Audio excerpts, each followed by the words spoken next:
Philosophy is a huge and intimidating subject spanning thousands of years of reading, writing, thinking, and beard stroking.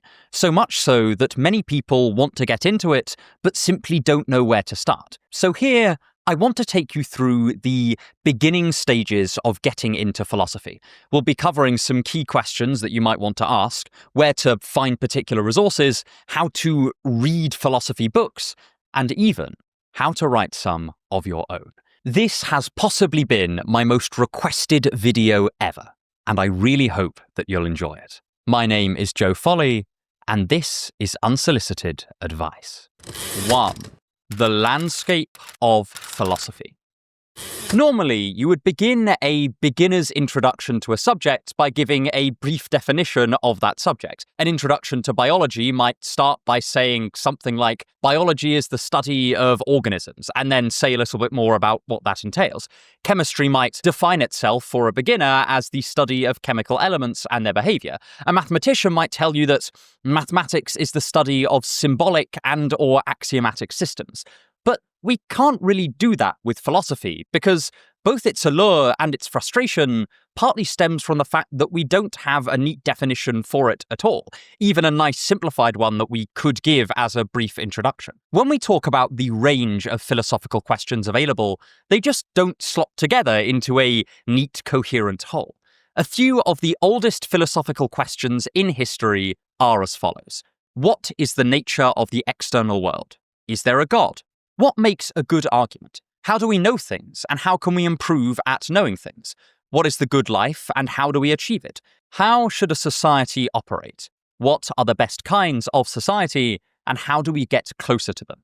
These questions span across language, empirical inquiry, ethics, politics, and a lot more. So, if you're looking to get into philosophy, then maybe the first step is to ask yourself, which philosophical-seeming questions do I find most interesting? Take me, for example. I got into philosophy primarily because I was interested in language and reasoning and therefore logic. I wanted to know how to tell a good argument from a bad argument and how to make my speech precise enough that it could avoid ambiguity. As a young teenager, I was endlessly frustrated by just how often I saw people in my life talking past one another in debates or disagreements. So the key questions that I went into philosophy wanting to solve were, how do we have productive, logically sound, and cooperative discussions? And how do we refine our argumentative machinery? And I still remain pretty enamored with these questions even after a whole decade, and despite now being convinced that there is no knockdown solution to problems of communication and reasoning. I do still think that we can incrementally improve our communications with one another in a million small ways, and many of the ways that I've personally found helpful were found in the philosophy of language and logic. But there is no guarantee that you'll be interested in the same questions that I am. In fact, I only know 2 other people for whom language was their philosophical gateway drug. So, let's do a brief canvas of some of the main fields in philosophy that you might want to have a look at. And obviously, this list is by no means exhaustive. I'm leaving an awful lot out and will also be simplifying all of the fields in question. The point is just to give you a flavor of what's out there. Metaphysics. Metaphysicians are interested in what exists. If that sounds broad, it's because it is. Metaphysicians tend to ask questions about the so-called base layer of reality, or consider questions of ultimate truth. They're often concerned with things like the interpretation of physical theories like general relativity theory or quantum mechanics. For example, they might ask whether the stochasticity inherent in quantum mechanics implies that the universe is non-deterministic, or they might argue for the many worlds interpretation of that physical theory. Other metaphysicians might be more interested in broader questions like whether the material world is all there is, or they might ask whether there are good arguments for the existence of non-material objects like mathematical objects, which could exist in a sort of idealistic Platonic realm. Metaphysics is a pretty abstract field in philosophy, but it also stems from a really quite intuitive question. Metaphysicians simply want to ask, what exists and why does it exist? Epistemology. Epistemology concerns itself with the theory and practice of knowledge. The kind of questions that epistemologists ask might include the obvious ones, like what is knowledge, But they might also ask how certain our knowledge is or how reliable it is. When Descartes sat down and tried to doubt all of his beliefs, he was testing the robustness and certainty of his knowledge and was thus doing epistemology. In fact, Descartes is considered a major player in the so-called epistemic turn in philosophy. However, epistemology also includes much more practical or down-to-earth questions. For instance, some epistemologists ask how people actually become convinced by sloppy reasoning, as well as all the different ways we can go wrong in our knowledge-acquiring processes. And as you can imagine, this is often done in a kind of cross-disciplinary way with fields like psychology and neuroscience. Epistemologists might also ask where our knowledge comes from. Is it all empirical? Do we gain it all by investigating the external world of our observations, or can we learn some things by reason and reflection alone? Epistemology is just one of those fields of philosophy that very naturally translates into the general quality and precision of thought. And I always think it's a pretty good starting point if that is your goal, getting into philosophy. But part of getting reliable knowledge about the world around us is having reliable sources, which is why I recommend you check out today's sponsor, Ground News. Ground News is a website and app that gathers related articles from thousands of sources around the world in one place, so you can compare how different outlets cover the same story. Every story comes with a clear breakdown of the political bias, factuality, ownership, and headlines of the reporting sources, with ratings backed by independent news monitoring organizations. Ground News are very kindly offering anyone who uses my link or scans my QR code 40% off their Vantage plan as a special deal, so I highly encourage you to snap this up. For instance, let's see how left and right-wing publications differed on the story that America may have to issue refunds for tariffs if the Supreme Court rules that Trump overstepped. Whereas left-wing sources emphasized the economic damage caused by tariffs and argued that it was an overstep, right-wing sources chose to emphasize some of Trump's reasoning behind the tariffs and broadly defended his decisions. I especially like the blind spots feed, which highlights stories that are disproportionately covered by either the left or the right. This feed helps readers step into the other side's news reality and understand the different narratives that can shape their beliefs, such as left-wing sources missing possible Republican redistricting efforts in Kansas and Nebraska, or right-wing sources missing pushbacks from federal judges on Trump's expansion of executive power. I just don't have a lot of time to keep up with the news, and certainly not to examine every article I read for bias individually. So receiving my Ground News Roundup at the end of every day means that I can get a variety of news opinions, help gather which sources are more trustworthy, and just generally make the world less of a confusing mess. Ground News is giving my viewers 40% off their unlimited access Vantage plan. They've genuinely become my go-to news source, and I sincerely hope that you'll check them out. But anyway, back to the video. Ethics. Ethics requires very little introduction. Depending on who you ask, ethicists are concerned with largely two key questions. The first is, what is the good life? That is, what makes a person both virtuous and flourishing? And this question dates back at least as far as Plato and Aristotle, and almost certainly far before then. And the second is, what are the right and wrong things to do in a given situation? An ethicist might interrogate hot-button issues like euthanasia or abortion, or they might try to abstract broad ethical principles from our intuitions and our, in fact, moral condemnations and praises. For example, do you think that in every case we should aim for the greatest net happiness in our interactions, or do you think that there are inviolable human rights, just lines that we can never cross, even if it would result in the greatest good for the greatest number? A huge number of people get into philosophy through interrogating ethical questions about contemporary issues. And if there is a contemporary issue that you feel particularly passionate about and really gets you fired up, then it might be a good idea to start there. Alongside ethics, there is metaethics, which is the study not of what is right and wrong, but what we mean and what we're doing when we call things right or call things wrong. These meta-ethicists ask questions like, do moral truths exist? Or is all morality fiction? Or are moral statements emotional expressions? Stuff like that. Political philosophy. Very closely related to ethics is political philosophy. In fact, Aristotle thought that ethics and politics were totally inseparable from one another, and you can really see why. If we're going to really broaden and simplify things, political philosophers tend to ask what it would take to make better political systems or political situations. That is, how do we make society better? What are the hidden assumptions that hum in the background of our societies that we do not often acknowledge, and are they helpful or harmful? What might we want to change, and what might we want to keep the same? Within political philosophy, there are a whole heap of subfields like the philosophy of law, the philosophy of economics, and so on. It really is a rabbit hole that I have not really got into. I personally am not that literate when it comes to political philosophy, but many of my friends are, and they tell me that it is an absolute joy to read. Like ethics, a lot of introductory political philosophy is pretty naturally accessible because we already interact with political systems, and that gives us a good starting point. Though I have learned through frustrating experience from the little political philosophy that I have read that it can also get incredibly abstract at the advanced levels, so do bear that in mind as well. Philosophy of language. I've already touched upon this, but the philosophy of language deals, unsurprisingly, with questions of language.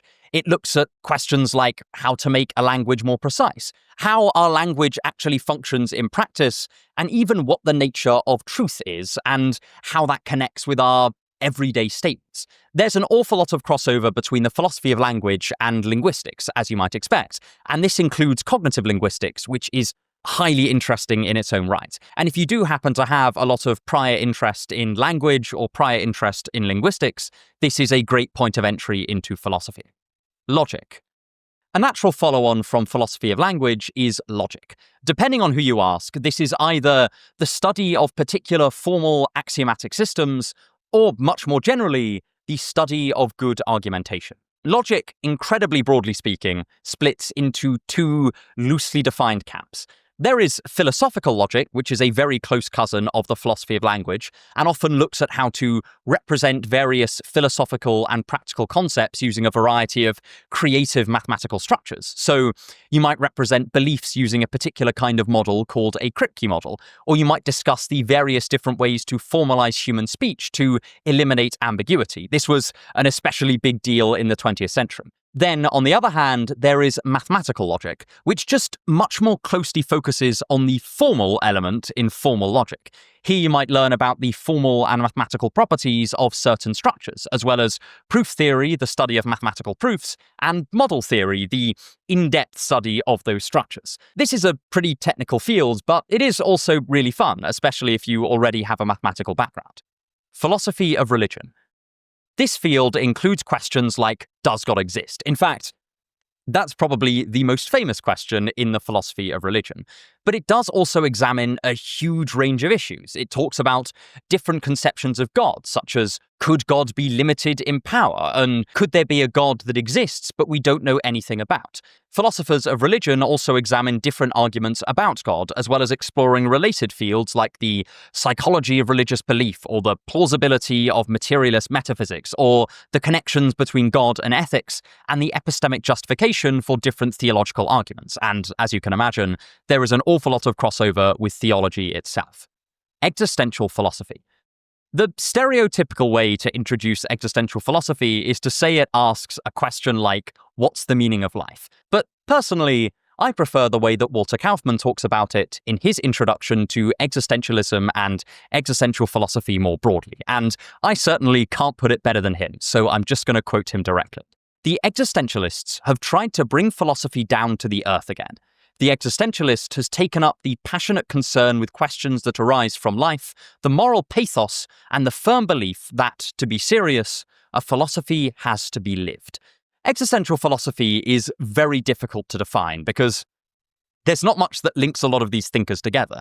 But in general, existential philosophers are deeply concerned with questions of how to make a human life seem and feel more meaningful. They might ask what the character of existential despair is, or even what the nature of love might be. It really is a very broad camp, and thinkers as diverse as Nietzsche, Shestov, Kierkegaard, Camus, Sartre, and Martin Buber have all been called existential philosophers at some point, despite there being very little agreement between them and not even an awful lot of crossover on what questions they're even asking, at least in the case of someone like Martin Buber and Nietzsche. I mean, sure, there are links between them, but it is strange to lump them in the same camp, and nonetheless, we do that habitually. But I would say, if you're interested in turning your philosophical lens to the depths of human emotional experience, then existential philosophy will certainly be of interest to you. There are, of course, loads and loads of fields that I simply have not covered here. I've purposefully left out more historically based fields, such as the huge literature there is based around interpreting Hegel or Kant or their intellectual descendants, or the specialized fields of studying Renaissance or medieval philosophy. A personal favorite that I've left out is the philosophy of science, which examines the functions, aims, processes, and properties of scientific inquiry. But this incomplete and simplified list will do for now. So I hope that you've spotted at least one of these fields that particularly interests you and gets your philosophical juices flowing. What do we do now? 2. Reading philosophy. General introductions. If you're starting from scratch and have literally no idea what to read first, there are a few books that will almost certainly get you some idea of what philosophy is all about and raise some eye-catching philosophical questions. First, there is Think by Simon Blackburn. Simon Blackburn is a proper philosophical heavyweight in academia, and he also writes very accessible philosophy books that almost anyone can pick up and read and enjoy. This one in particular covers a pretty broad range of subjects in analytic philosophy, like the existence of free will or whether God exists, and even some philosophy of language, if I remember correctly. Blackburn assumes basically no prior knowledge on the part of the reader, and finishing this book will leave you in a pretty good position to know which questions you would personally like to explore further. Then there is The Problems of Philosophy by Bertrand Russell. This is a similar kind of introductory book, this time written near the beginning of the 20th century. And although it's often billed as a wholesale introduction to all of philosophy, it is mostly an introduction to epistemology, certain parts of metaphysics, and philosophy of language. In my personal experience, I find that Russell is really good for getting into philosophy, specifically if you've got more of a STEM or technical background. He has a kind of no-nonsense style of writing and a rigor in thinking that's pretty good for combating the general perception that philosophy is very wooey or otherwise necessarily unrigorous. Next, we have The History of Philosophy by A.C. Grayling or A New History of Western Philosophy by Anthony Kenny. Sometimes it can be helpful to get a long view of philosophy by placing each major thinker within their historical context and seeing how thought developed over time. There are, in fact, whole fields dedicated to doing just this for major thinkers. But here, A.C. Grayling gives a broad overview of philosophy's historical developments and visits many of the characters that you might have already heard of, like Socrates, Descartes, David Hume, and even some outside of Western philosophy like the Buddha, though not nearly in as much detail. It is mainly a history of Western, analytic-tinged philosophy with only a few exceptions. The one thing that I would say is that this book does hold continental thinkers in a kind of loose disdain that I personally don't like, and I would be careful that Grayling's opinion here doesn't put you off them. That being said, it is a very good introductory text. It's quite intimidating at around 700 pages long, but it also lends itself very well to dipping in and out, depending on which period you are currently studying and thus currently want a broad introduction to. Alternatively, there is Kenny's A New History of Western Philosophy. This comes in 4 volumes, but there's also an abridged version which is only 400 pages or so and is very readable. This is also really good for just getting a bit of context for who a thinker is and find out whether you would want to read them further. You could read the whole thing cover to cover if you just wanted to get a general feel for the history of Western philosophy, but I personally largely use it to learn the key contours of certain thinkers and thus set myself up for further research or reading the primary texts. Just like Grayling, Kenny is also clear that he is only giving partial presentations on each of these thinkers, and so long as we bear that in mind, he can be an excellent resource. I particularly remember enjoying his sections on medieval philosophy. I wanted to recommend these 3/4 books because they all cover multiple fields and are pretty good places to start a philosophical studying journey. Of course, if you've already found a particular question that interests you, then you may want to go right ahead and read something more specific. There are a few things that are worth bearing in mind when you do start to read philosophy, and even with these highly readable introductory texts. The first is that philosophers tend to introduce a lot of terms with specific meanings, and it can be really difficult to keep track of them all. For example, say you were reading Soren Kierkegaard's book, The Sickness Unto Death, and you come across the term despair, which he uses in a pretty technical way, because it doesn't just refer to a mental state, but a spiritual and existential one as well. And it's even possible for somebody to be deeper in despair because they do not realize and are not conscious of that despair. And obviously, this is rather different from how we use the word in our everyday lives. This is one of the main frustrations I see people have when they're first starting to read philosophy, and it was a real challenge when I first started reading it as well, and remains one if I'm reading in a new field or an unfamiliar text. For a long time, I would keep a sheet of paper to hand and just jot down every time a new technical term was introduced and what that technical term meant so that I could then refer back to it when I got stuck. And I really do recommend this if the sheer number of terms being introduced becomes understandably overwhelming. The second thing I wanted to quickly mention is that philosophy books tend to be quite dense compared to many other types or form of book. I once knew someone with a full PhD in philosophy who said that he just couldn't read more than about 50 pages of hardcore academic philosophy per day without getting near crippling brain fog. More relevantly, the pace at which a person can read a philosophy book tends to be much slower than their normal reading pace. This, understandably, can make people frustrated, especially if they pride themselves on how much they can and do read. So it's worth just accepting that reading philosophy is always going to be a relatively time-consuming process, and thus not letting that get you down. You're not stupid for having to read the same page several times. We all have to do that, or at least I certainly have to do that. But once we're past this initial stage, where do we go from here? 3. Reading philosophy, finding deeper sources.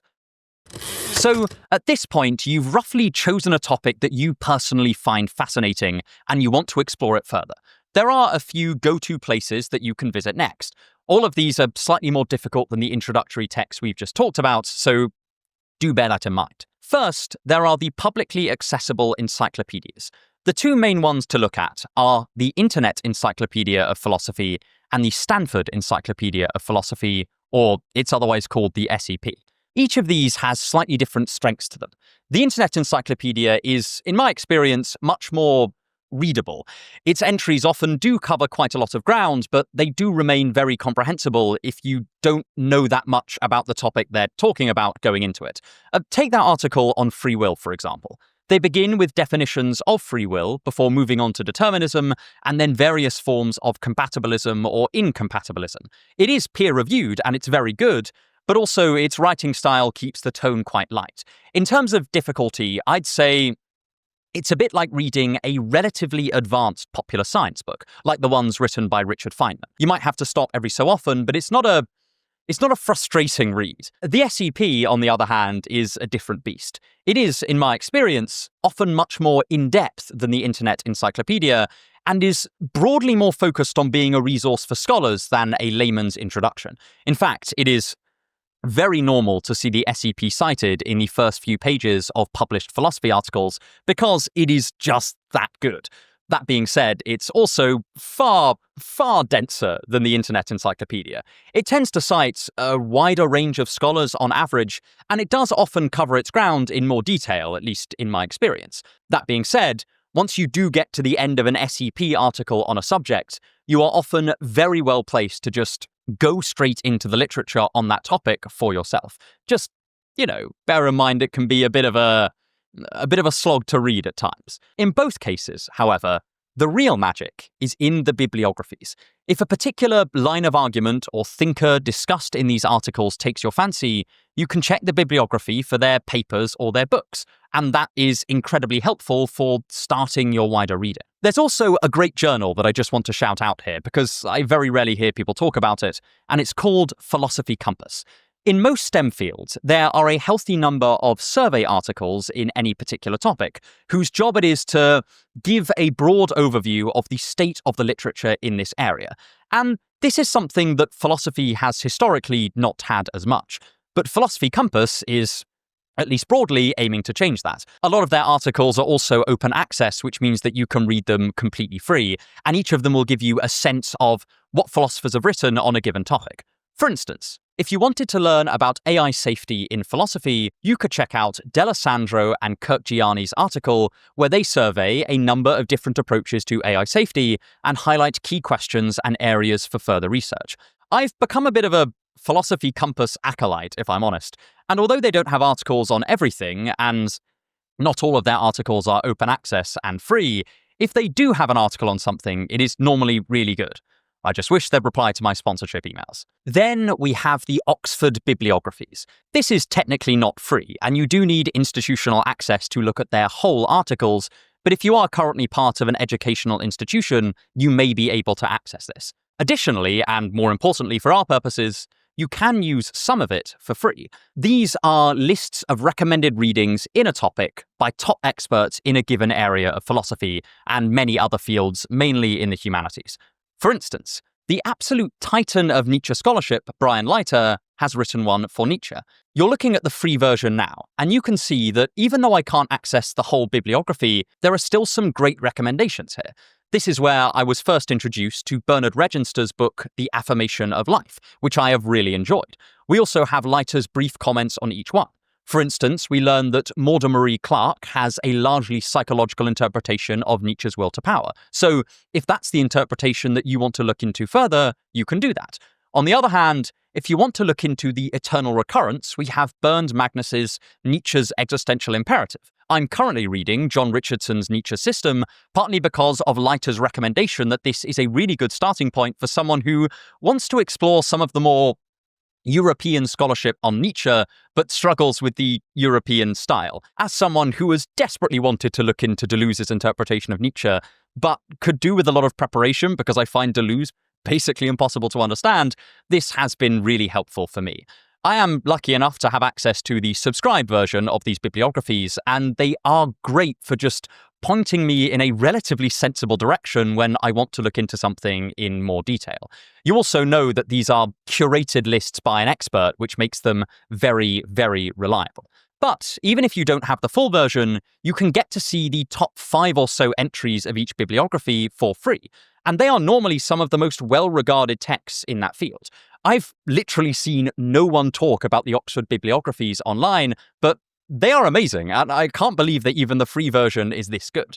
Apart from that, in terms of getting started with the secondary literature on a topic, if you can get your hands on a pre-owned Oxford Handbook, Cambridge Companion, or Routledge Companion to a subject, they are always great, and they tend to expose you to a variety of different scholars on a given topic. The only downside is that the Oxford Handbooks and the Cambridge Companions are really bloody expensive, but you can sometimes get your hands on a Routledge Companion without breaking the bank. And as always, you can go to secondhand bookshops and online secondhand bookshops and try and find some. They do sometimes pop up. Then there are the academic books and academic papers themselves. If you're looking at historical primary sources, these are often pretty easy to get your hands on because, well, you know, they're out of copyright, they're often online, they often have very authoritative translations that have been around for a while. On the whole, that's a slightly easier beast. I don't need to go and tell you how to go and find a copy of Nietzsche's Genealogy of Morals.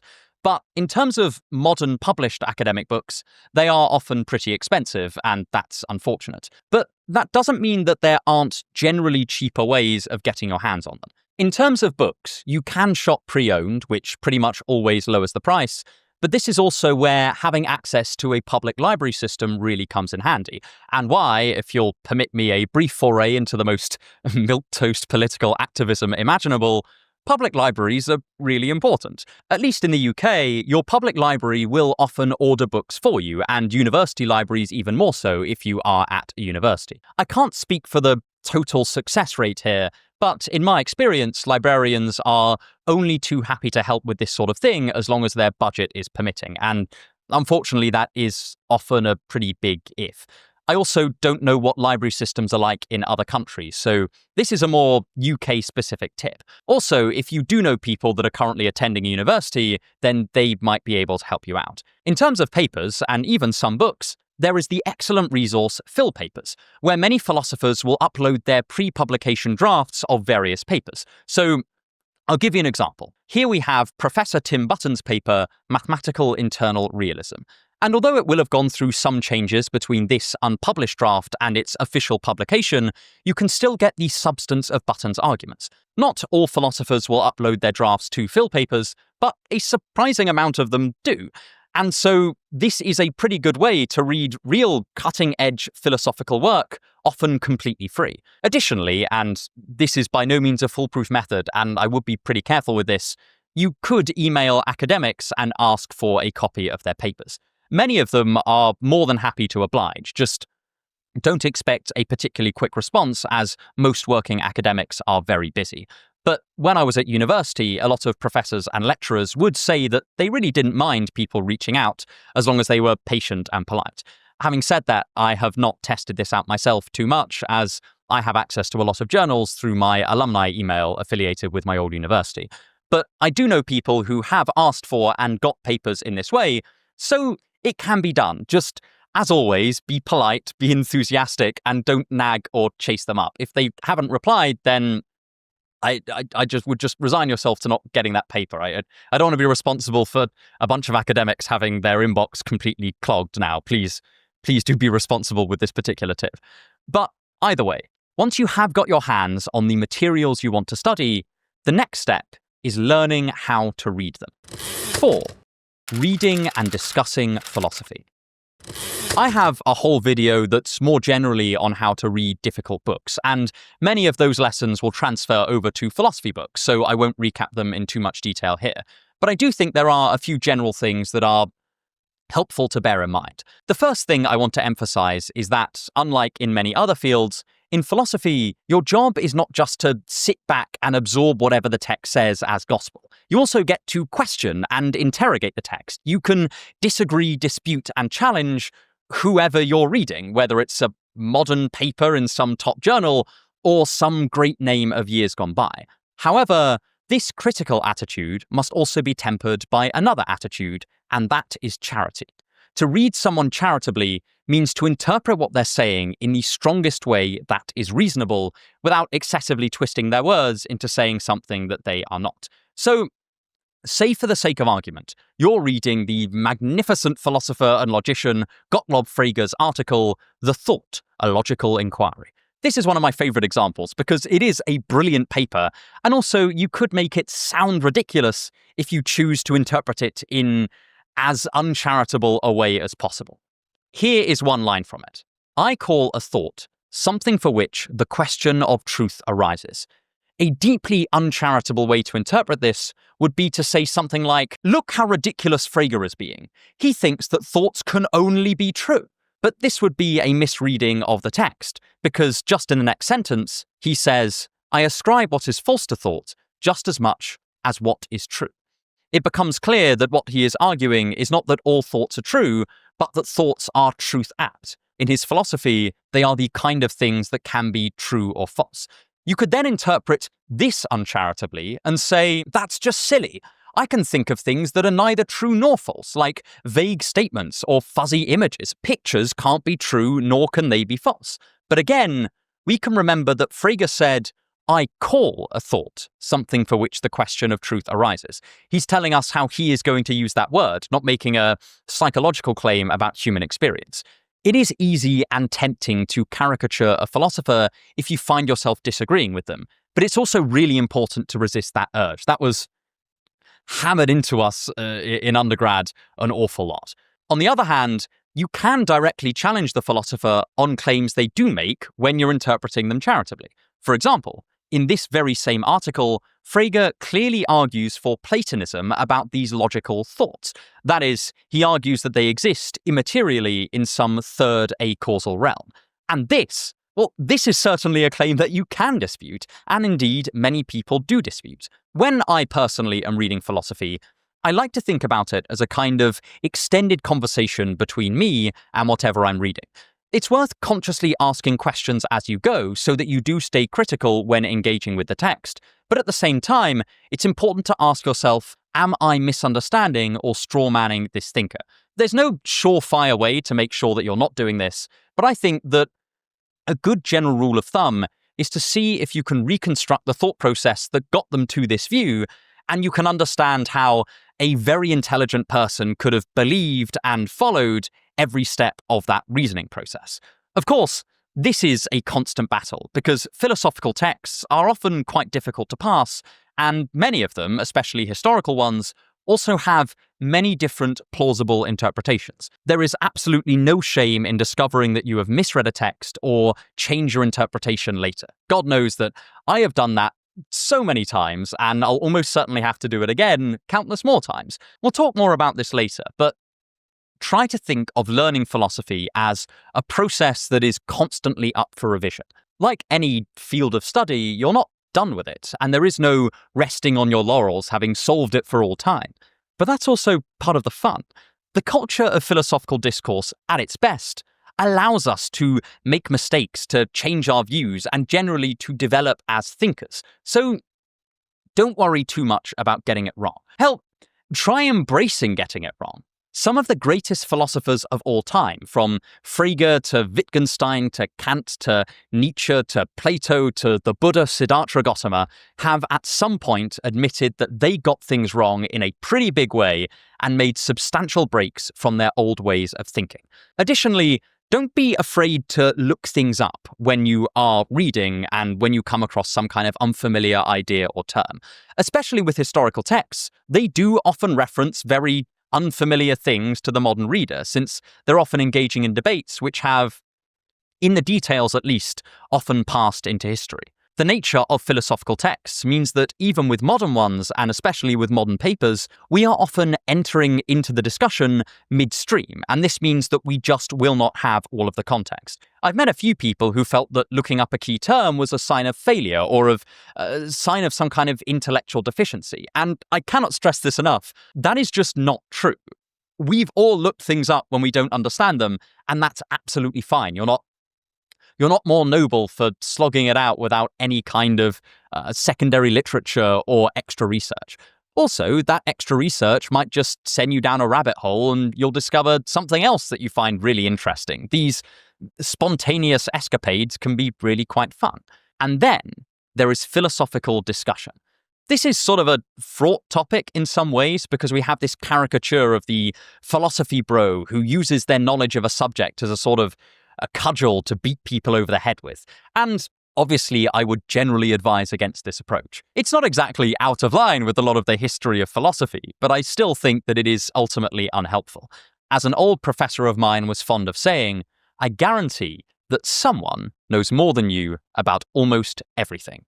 And that goes for every one of us. I know that this is basically subjective, but I always think that a philosophical dialogue is at its best when it maintains a deeply explorative element. The ideal, for me, is to try and keep our egos out of things as much as possible and to focus on the ideas themselves.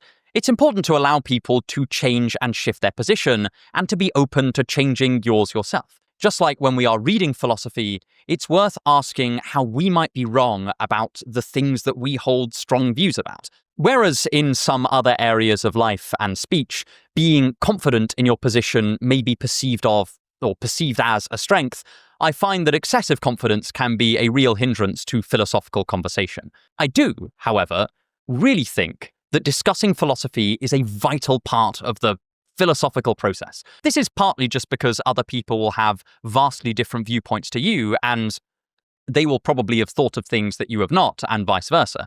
But it's also a way of keeping philosophy alive and active. One of Socrates' worries about philosophy becoming too based in writing is that it would lose its active, enthusiastic, collaborative, and living, breathing element. This arguably has happened a little bit, but we can keep this ancient tradition alive by engaging in philosophical discussion in person with other interested people. So far, we have largely talked about how to learn philosophy. But what about constructing our own? 5. Your own philosophy. Whenever I sit down to write my own philosophical views on a topic, I'm always caught between two competing thoughts. The first is that I definitely need to read more. I have so much more to learn before I have any business forming my own view about anything. And the second is the knowledge that if I do wait until I feel informed enough to come to a view on things, I will basically never end up thinking anything about anything.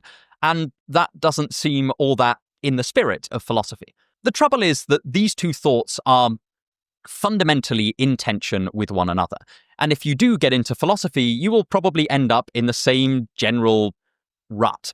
I've even known professional academics, people who have studied philosophy for decades, who routinely feel like this. It is the almost inevitable result of knowing enough that you know how much you do not know.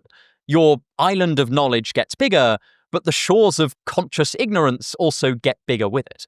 Nonetheless, I remain very enthusiastic about people writing and constructing their own philosophies and philosophical theories and ideas and thoughts and arguments at every stage of learning. This is partly because it helps to improve our understanding, but I also think that philosophy is more than just learning what a bunch of other people thought about a topic, although I do think that that's important. We don't need to reinvent the philosophical wheel and start everything from scratch. But I also don't think that we need to limit ourselves to simply becoming makeshift philosophical encyclopedias. So here is how I tentatively resolve this difficulty in my own writing. I tend to preface pretty much all of my public writing with the proviso that this is my fallible viewpoint and it's open to revision at a later date, and almost certainly will be revised at a later date. Or, if I learn something that shows it to be incorrect, I reserve the right to change my mind. I hope that this gets across the message that no one should take my word as absolute truth, nor should they worry about challenging it. However, if you're just forming your own philosophy in private and not publishing it anywhere, then do be bold. You can always change your mind later. And the wrestling that you do coming to these conclusions is half the value and half the enjoyment of philosophy in the first place. A writing exercise that I quite like to do in my own private journal is to write my viewpoint on one page as clearly and precisely as I possibly can, and then use the other page to attack it from every single angle that I can think of. The aim of this exercise is both to get a clear idea of what I actually think on something, since writing your viewpoint down, I find, often forces me to put all the vagaries of thought that it's very easy to skim over into clear and plain English. But also, it helps me realize what all the potential weaknesses of my position are. My hope is that this will mean that I will inculcate an attitude where I do believe my own philosophical opinions, but I'm also highly aware of their imperfections, potential critiques, and where room for further improvement lies. Something that's really helped me in my own writings and having some of the confidence to come up with my own philosophy in small ways is the attitude of Walter Kaufmann's Nietzsche, which Kaufmann calls experimentalism. Kaufmann's Nietzsche is a thinker for whom every philosophical issue may elicit the reply, let's try it. That is, let's wrestle with this idea at an intellectual level, but let's also try to live in accordance with it, to see its existential, behavioral, and psychological dimensions. The point here is not to never come to any conclusions and suspend yourself in permanent skepticism, though, I don't know, maybe that is your goal if you're really into ancient Greek skepticism, but that's a pretty unpopular position. The point I'm trying to get across is that I don't want us to consider our own philosophical conclusions as sacred or unrevisable. I don't want us to become so enamored with a grand system or a previous opinion that we disregard its potential critiques and overlook its potential downsides.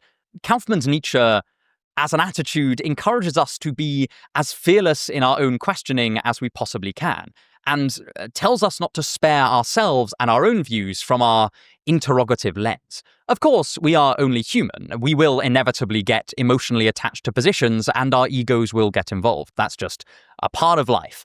But I still do like this ideal of seeing philosophy not as something that we know and parrot, or some set of doctrines outlined for all time that we've become emotionally committed to, but an ever-evolving process of questioning, interrogation, and provisional theorizing that we are always partaking in.